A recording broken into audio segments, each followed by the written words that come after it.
우리 지상에 세워진 교회들 간에 이름들이 참 많습니다. 우리 시들만 하더라도 다드림교회, 안개꽃교회, 그 다음에 사명교회, 코람데오교회, 제일교회 등등 많이 있습니다. 그런데 그런 교회 이름들은 지역을 찾아봐도 2개, 3개도 안 돼요. 그런데 안디옥교회는 말이죠, 어느 한 곳에만 있는 것이 아니라 전국에서도 지역별로 전주 안디옥교회, 춘천 안디옥교회, 미국의 뉴욕 안디옥교회 얼마나 많은지 몰라요. 왜 그 많은 교회 가운데서 사람들이, 목사님들이 안디옥교회를 선호할까요? 그만큼 지상에 세워진 교회 가운데 이 안디옥 교회가 끼친 영향이 컸고 선망의 대상이 되는 그런 교회이기 때문에 롤 모델로 삼기 위해서 안디옥 교회 저마다 다 하는 거예요.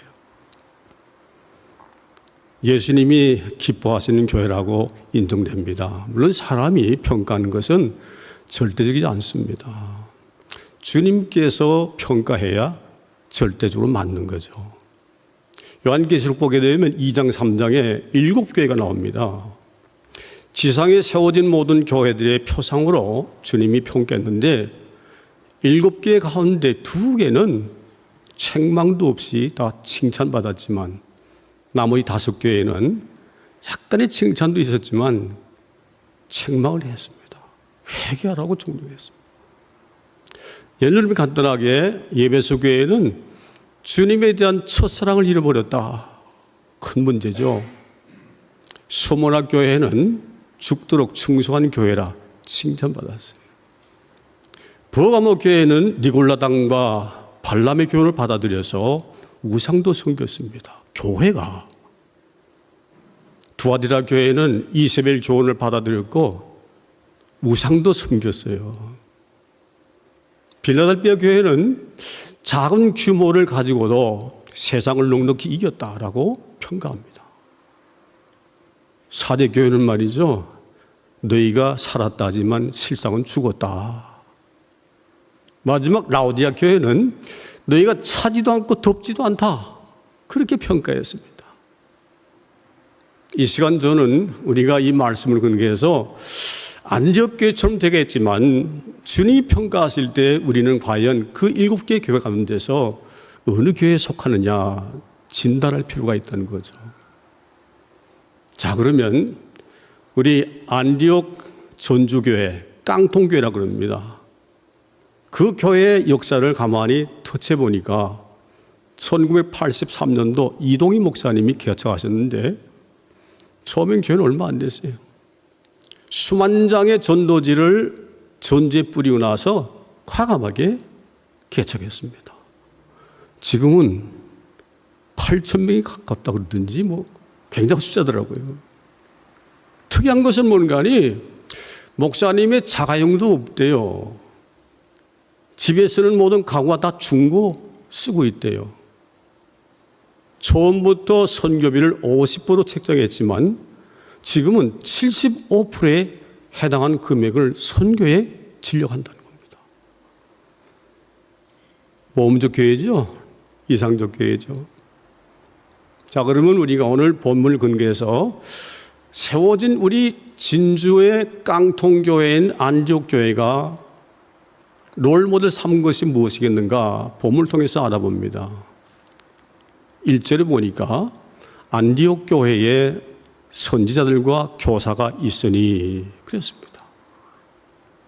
교회의 가장 큰 축복이 뭘까요? 사람 많은 게 중요한 게 아닙니다. 교회 규모에 있는 것이 아닙니다. 설사 필라델피아 교회같이 교회 수가 작아도 그 속에 주님이 인정하시는 선지자와 교사들이 많으면 복된 교회인 것입니다. 세상 사람들은 그렇게 합니다. 충영교회 옛날 김영란 대통령이 있어서 소망교회, 각선희 목사교회죠. 이명박 대통령이 우리 교인이야. 한기환 국무총리로서 대통령 권한대행했던 자가 어느 교회에 있어? 세계에서 가장 돈 많은 재벌도 우리 교회에 있고 국무장관도 우리 교회에 있고. 여러분, 그런 자랑은 주님께 통하지 않습니다. 교회의 가장 큰 보물은 돈 많이 갖고 권세가 등등하고 명망 높은, 어디 한국의 세수만교회는 남진 씨가 그 옛날에 뭐 최고였잖아요, 가수로. 우리 교회에 남진이 있다, 그렇게 자랑하는 거예요. 아닙니다. 예수님이 귀히 여기시고 기뻐하시는 것은 그들이 아니라 선지자와 교사들이라는 거죠. 그럼 그들이 누굴까요? 성령 충만해서 지혜와 계정전으로 말미암아 말씀을 깊이 탐구하고 연구해서 성령 인도하심을 따라서 말씀을 선포하고 가르치며 교회를 치르는 자들, 영적 성숙대에서 교인들에게 인격적 모범적으로 가르친 자가 교사요 선진 것입니다. 이런 분들이 우리 많이 있어요. 근데 여러분, 그분들이 어떻게 선지와 교사로 인정받았을까요? 저는 집안에 기독교 5대 손입니다.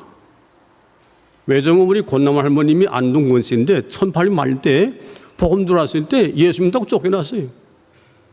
제 지금 손자까지 5대입니다. 여러분, 5대 손이기 때문에 믿음 좋은 거로 생각하십니까? 그건 아닙니다. 모태 신앙이기 때문에 선지도 되고 교사가 됩니까? 그건 아니라는 거죠. 오랜 동안 관습적이고 습관적으로 형식상 교회 들락날락 오래 했다고 해서 그분이 선지자나 교사를 인정받는 건 결코 아니에요. 난 이 시대나 그 시대나 마찬가지로 경건의 모양은 있으나 능력 없으면 안 됩니다. 말씀 깊이 연구해야 돼요. 지혜와 계성으로 말미암아서 말씀을 탐구 연구해서 하나님께 가까이 나가야 돼요. 더 깊이 알아야 돼요. 경건 생활의 능력이 있어야 된다는 것이죠.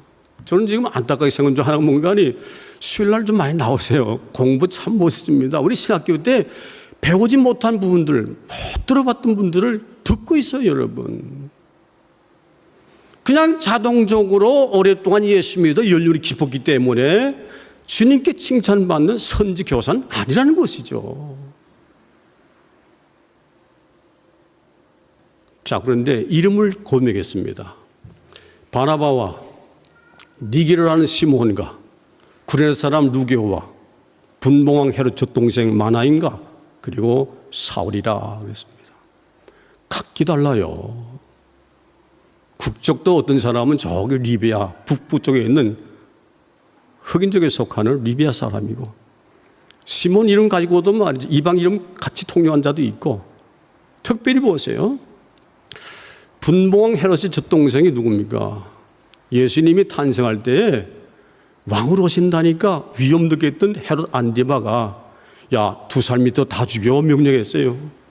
그 헤롯 안디바의 젖동생 마나인도 선지와 교사에 속했다는 겁니다. 게다가 여러분, 사울이 누굽니까? 성령 충만했던 스데반 집사를 돌로 쳐 죽이는데 앞장섰던 자가 사울이었습니다. 이런 사람들이 모인 공동체 속에서 말이죠, 뒤에 문장 보니까 그들은 하나가 되어서 주의 명령을 따르는 모습을 바라보게 됩니다. 다르게 말씀드리면 그리스도 예수 안에서는 저자가 옛날에 뭘 했고 어떻게 살았고 과거 뭐고 안 따진다는 거죠. 주님을 바로 믿게 될 때는 남을 나보다 낫여기는 마음을 갖게 됩니다. 겸손한 마음이죠. 결단코 그들의 과거를 둘러서 말이죠, 논쟁을 벌이거나 정죄치 아니했다는 것입니다. 여기서 보게 되게 되면 요이 말이죠, 막 창상당해서 막 죽을 찌개 때 친구 엘사밧과 그다음에 또 소발과 빌닷과 엘류가 찾아와서 위로합니다. 그러나 한 말이 뭐죠? 야, 너 잘 믿는 줄 알았더니 농털이구나. 네 고아를 잘 돌보고 나그네를 선대했다고 하면서도 너 하나님 보석이 아니었다는 거죠. 그러니까 벌받는다는 겁니다. 근데 하나님께서 하신 말씀이에요. 너희들 말이 욕과 같이 옳지 않다. 누가 인정했어요? 하나님 인정했어요. 난 우리 교회 구성원들 보고 늘 감사하는 게, 야, 우리 얼굴도 다르잖아요. 같이 합병했잖아요. 그래서 모든 것이 하나로 일치가 돼 연합되고 하나된 모습 볼 때 너무나 감사합니다. 이런 전통을 우리가 고수하며 독칭절에 나가야 하는 것입니다. 자, 그런데 본격적으로 주를 섬겨 금식할 때에 성령이 일러 가라사대 내가 불러시킬 이를 위하여 바나바 사울을 따로 세우라 하셨으니 이에 두 사람이 그들이 금식하고 기도하며 두 사람에게 안수하여 보내니라. 저의 오늘 말씀의 요지는 여기 있다고 봅니다. 안디옥 교회는 명령을 받고 선교를 나가는 교회입니다. 성령께서 명령하셨어요. 내가 불러시키를 위하여 바나바와 사울을 따로 세우라 하셨으니 이 저희가 금식하고 기도하여 두 사람에게 안수해서 보냈다는 겁니다. 예수님 하신 말씀입니다. 하나님 사랑하느냐? 그의 계명을 지키라. 계명을 지키는 자는 사랑하는 자이라 그랬습니다. 우리 예수님은 사랑을 많이 언급하죠. 이해도, 관용도, 용서도, 선교도 언급 많이 합니다만 기독 신자들 사실요 언급 많이 한 만큼 실천력이 별로 없어요. 저부터라도. 이 안디옥 교회는 말이죠. 성령에서 불러서 말씀하기를 그 중에서도 바나바 사울 따라 세우라. 그리고 내가 시킬 일을 하게 하겠다. 그때 그들이 금식기도 하고 안수에 보냈다는 겁니다. 여러분, 예수님의 명령에 가장 충실한 교회가 이 안디옥 교회입니다. 마태 28장 19절에 뭐라 그랬어요? 그러므로 너희는 가서 모든 족속으로 제자를 삼아 아버지와 아들과 성령 이름으로 세례를 주고 내가 분부에 가르친 모든 것을 가르쳐 지키게 하라. 볼지어다. 세상 끝날까지 함께 있을게. 약속하신 분이에요. 근데 안 간다는 문제인 겁니다. 가야 되죠, 여러분. 사도행전 1장 8절에 그랬잖아요. 어디 성령이 너에게 임하시면 권능을 받고 예루살렘과 온 유대와 사마리아 땅 끝까지 이르러서 내 증인되라. 주님의 지상명령입니다, 여러분. 리차드 백스터가 하나님에 대한 오해에 대한 책을 그렇게 썼습니다. 오늘날 현대 교인들이 지극히 오해하고 있다는 겁니다. 무슨 오해? 그분의 관점입니다. 자, 성수지를 잘합니다. 교회가 요청하는 바를 잘 응합니다. 성도 간의 교제가 긴밀합니다. 열심히 봉사합니다. 근데 안 간다는 거예요. 안 간다는 거예요. 주님의 지상명령은 말이죠. 가는 겁니다. 성령께서 불러서 하실 뭐죠? 말씀 선포로 보내는 겁니다. 그래서 그들이 갔다는 얘기죠. 오늘 이 말씀 준비하면서 저부터를 통해서 우리 모두에게 자극되겠다 생각해서 그러나 기도했습니다. 여러분, 사도행전 2장과 7장 보게 되면 2장 37절, 7장 54절 보게 되면 스데반과 베드로의 설교가 나옵니다. 그때 듣는 자들의 반응이 이렇게 나와 있어요. 저희가 마음에 찔려 그랬습니다. 뭘 얘기했을까요? 너희 조상들이 하나님이 구원하신 그 아들 예수를 잡아 죽였다는 겁니다. 살인자라고 선포한 겁니다. 베드로도 마찬가지예요. 너희가 하나님 아들 예수를 죽였고 그를 하나님이 살리셨다. 너희 살인자라는 겁니다. 여러분, 듣는 자가 다 살인 건 아니겠죠. 그때 두 가지 극단적인 반응이 있는데 스데반 집사의 말을 들은 자들은 마음에 찔렸으나 분하여 이를 갈며 돌을 더 쳐서 죽였다는 겁니다. 우리 성도 가운데는 오늘 이 말씀 들으면서 그런 마음 절대 부으면 안 됩니다. 근데 베드로의 말 들은 자 어땠어요? 어찌할꼬 하며 베드로와 다른 사도에게 말하기를 어찌할꼬 가슴을 치며 회개했다는 겁니다, 여러분. 이 운동이 우리에게 일어나야 되는 것입니다. 예. 가지 못했으면 회개해야 돼요. 그때 베드로가 답변이 뭐죠? 너희가 각각 예수 이름으로 세례를 받고 죄사함을 받으라. 그리하면 성령을 선물로 받으리라 그랬습니다. 성령이 임하시게 되면 주께서 명하신 바를 복종치 않을 수 없는 것입니다. 내가 하는 것이 아니에요. 내 안에 성령께서 동작인 되어서 하도록 하신다는 겁니다. 요건은 뭐죠? 성령 충만할 때 가능하다는 것이죠. 여러분 한번 저는 가슴에 손 얹었습니다. 자문자답해 보시기 바랍니다. 평생 살면서 내 이웃들에게 만날 때마다 전도를 했는가를 한번 점검해야 돼요. 학생들은 학교 와서 친구들 만나가지고 대화 많이 하는 가운데 예수 믿으라 말 해야 됩니다. 직장인들은 직장 가서 30년도 같이 일하면서도 그 같은 동료에게 예수 믿으라 말 안 했으면 이거는 아닙니다. 계모임을 합니다. 친구들끼리 모입니다. 사람들 무시 만나고 사는 것이 저와 여러분인 것입니다. 우리 예수님께서는 그런 말씀했죠. 선을 행할 줄 알고도 행치 않으면 죄라. 예수 증거 안 해도 되는 겁니까? 주님 원하신 최고의 선이 뭘까요? 최고의 선은 뭘 구름막 끓는 것도 되죠. 도와준 거. 뭐 지체장애들에게. 근데 도네이션 하는 것도 되겠죠. 다 돼요. 근데 최고의 선은 그게 아닙니다. 예수님 명령을 받들어 복음을 증거하며 증인된 삶을 사는 것이 최고의 선인 것입니다. 그러면 최고의 선도 행치 아니하면 그가 죄가 안 될까요? 말씀이 선포하신 것입니다. 우리 오늘 한번 점검하면서 안디옥교회가 왜 좋은 교회냐? 왜 주님 기뻐하시냐? 딴 거 아니에요. 성령께서 불러시키기 위해서 부름받았을 때 단호하게 나아갔다는 것입니다. 뭐하러? 복음 전하러 갔다는 것이죠. 그때 다음 문장 보니까 두 사람이 성령의 보내심을 받아 실록에 내려가서 거기서 배 타고 구불에 가 살라미르로 하나님 말씀을 유대 땅에서 전할 때 요한을 수용자로 두었더라. 그런 표현을 합니다. 4절로 들으면. 여러분, 말씀을 선포할 때에 그들 혼자 가는 게 아니었습니다. 누가 보냈어요? 성령이 보내시는 겁니다. 나가서 입을 벌려서 말할지라도 내가 하는 것이 아니라 그의 능력은 내 속에 있는 성령의 동작이니 하도록 한다는 겁니다. 성령 보내심 받은 자들은 오로지 성령께서 원하신 바대로 뜻대로 행하는 것입니다. 그런 말이죠. 그 능력은 내 능력이 아니에요. 성령의 능력이 되죠. 내 능력이 아닌 것입니다. 주님의 능력인 것입니다. 하나님의 권능, 나의 권능, 주의 권능, 나의 권능, 딴 말 아니에요. 믿음으로 보냄을 받은 자답게 믿음으로 선포하게 되면 그 배후의 모든 능력은 주께 책임지신다는 거죠. 예, 그러면서 나중에 나온 말이 뭐죠?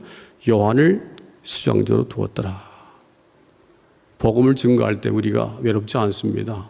이유는 뭔가니 하나님께서 동력자를 이미 그 살라미에 채워놨습니다. 예수님의 성만찬도 그의 어머니 집에서 했다고 성경 나오잖아요. 예, 믿음의 가문인 집안의 아들입니다. 이 바나바의 생질 조카인 것입니다. 하나님께 전복 맡김으로 명령 순종해서 나아갈 때에는 말씀 선포와 더불어 하나님께서 귀한 동역자를 함께 여호와이로 준비하신다는 거죠. 염려할 거 없다는 것입니다. 그뿐만 아니라 성령의 배후에 조정하시는 거죠. 우체동 성교하면서 열애를 많이 당합니다. 가다 놓으면 말이죠. 이쪽 바라보면서 눈 빡 해가지고 치우라고 말이에요. 날지. 놓고 가는데 불러가지고 말이 이 보라고 오라고 이러고 막 치고 난리가 납니다. 그뿐만 아니에요, 여러분. 아마 젊은 사람한테 그 버스용에서 그걸 했더니 말이죠. 한다는 말이 뭔가니 딴 거 없어요. 네가 믿는 하나님 있으면 말이지 왜 범죄가 생기냐는 그런 식이에요. 왜 아프리카 가난하게 굶주려 사느냐. 그건 하나님 책임은 네 책임이다. 우리 책임이다. 그러니까 누를 부르뜨고 무섭게 하는 거예요. 네.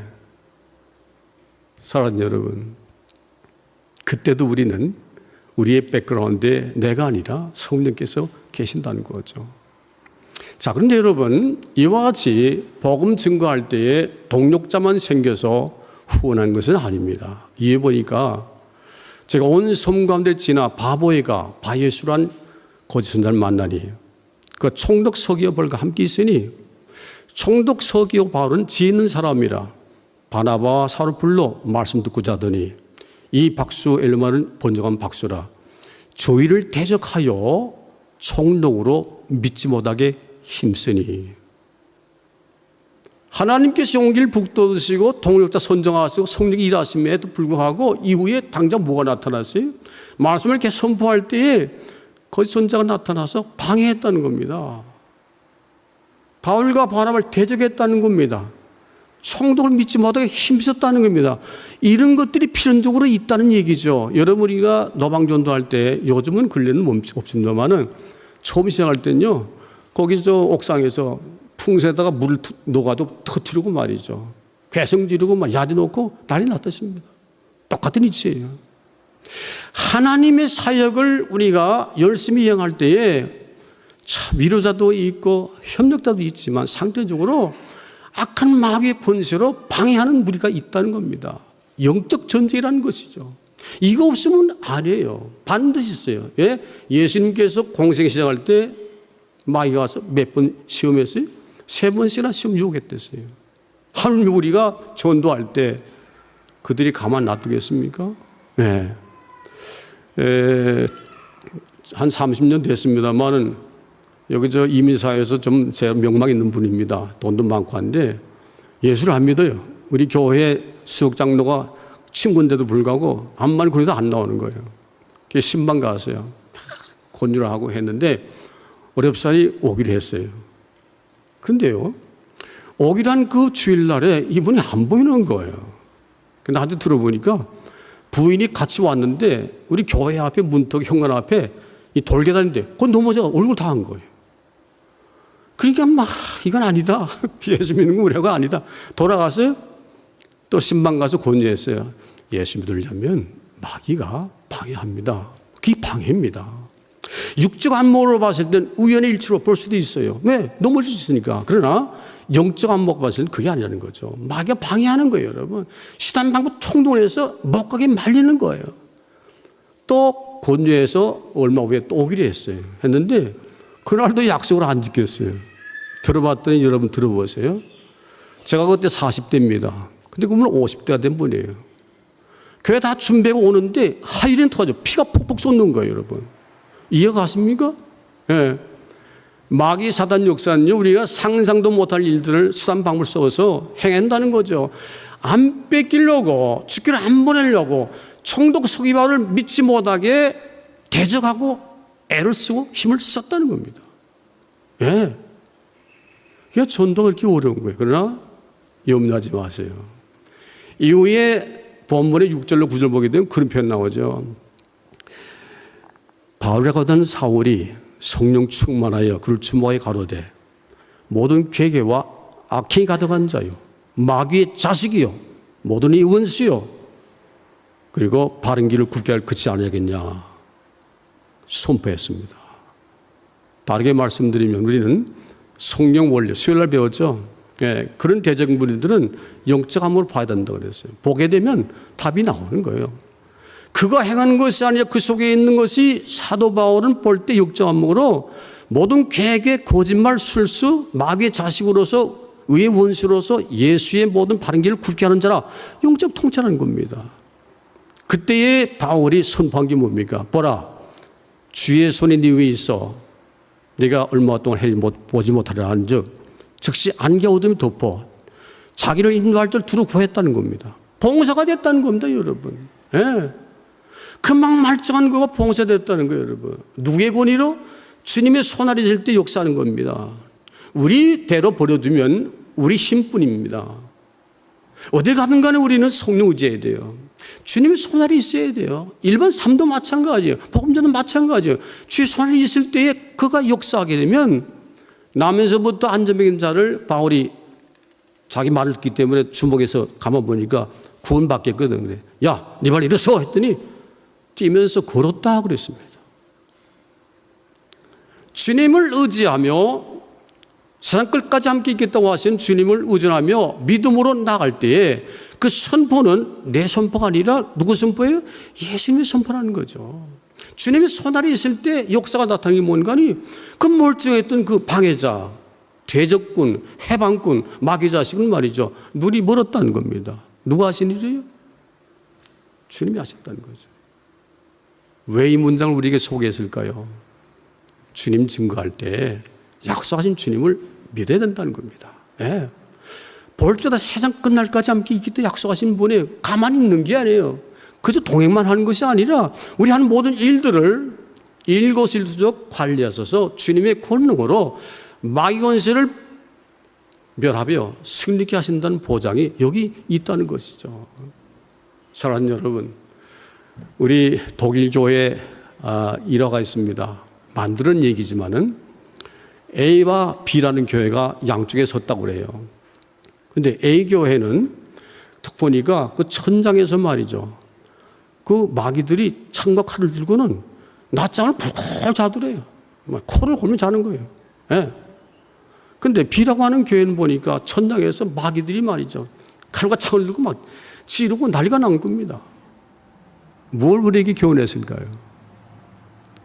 주님을 향하여 명령을 지키고 행하지 아니하고 그저 모이기만 힘쓰고 교회 내에서 뭐 화목하고 충성하며 신앙생활 잘한다 할 때 막이 난다는 거죠.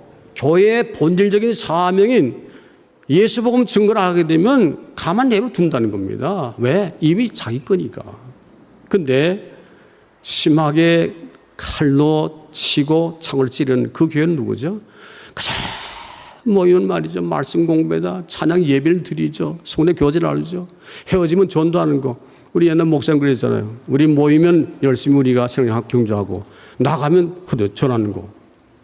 그런 교회는 마귀가 가만히 있지 않다는 겁니다. 왜? 대적한다는 거죠. 여러분 혹시 우리가 사시면서 전혀 예수님자답게 산다고 했지만 주변 이웃을 통해서 조롱도 당하지 않고 비난도 당하지 않고 어려움도 당하지 않고 편안했습니까? 그거 아닙니다. 사도 바울은 말씀하기를 우리가 주님 안에 은혜 받았으니 주님 남겨놓으신 고난에도 동참하자. 십자가 고난에 동참해야 돼. 그건 딴 거 없어요, 여러분. 돈에서 남만 한다고 누가 핍박 안 합니다. 손안일을 한다고 누가 야진해요? 어려운 사람 구름막 끊는 거 밀어줬다고 누가 뭐라 합니까? 뭐래요? 쌍둥환영이에요. 그러나 우리 향해 대적할 때 언제입니까? 예수를 증거하게 되면요, 틀림없이 비난하고 야지놓고 욕하고 말이죠. 침을 뱉고 지날 뿐인 것입니다. 하나님께서 마지막 절로 우리에게 주신 말씀인 것입니다. 총독이 이를 보고 믿으며 주의 가르치심을 기억이니라. 이 문장에 뭐 나와요? 믿으며 주의 가르침을 기억했다. 그런 문장이 나옵니다. 사후에 대한 조처는 잘 모릅니다만 일단은 하나님께서는 말씀을 선포하기 원하는 강렬한 심령 가지고 성령의 도우심을 따라 집행하는 자들에게는 도우셔서 마귀 권세를 이기고 승리케 하신다는 거죠. 주님은 이미 죽음과 사망 권세를 이기신 분이에요. 하물며 마귀의 권세를 가만히 두고 패할 리가 있겠습니까? 굴할 리가 있겠습니까? 아닙니다. 선포적 발언을도 예수님의 권능으로 마침내 총독이 그걸 보고 믿고 그리고 주님의 가르침을 기억했다 하는 것이 본문의 마지막 것입니다. 기도도 하겠습니다마는 우리 혹시 이 땅을 사는 동안에 예수 믿은 연수가 어렵기 때문에 이거로 됐다, 안주했다고 하면 생각을 다시 해보십시다. 사람을 수없이 만났을지라도 주께서 명하신 말을 행치 않았으면 마음을 고쳐 가졌습니다. 우리 베드로의 말씀같이 각각 예수 이름으로 세례받고 죄사함 받으면 우리에게 성령을 선물로 주신다고 약속하셨습니다. 우리 열심히 말씀을 선보여 주신 목사님과 더불어 온 게 하나가 되어서 그야말로 지향하는 바 롤모델 된 안디옥교회처럼 이와 같은 모습을 통해서 우리를 바라보신 주님께 기쁨을 드리는 우리 복된 성도 되기를 주임으로 축원합니다.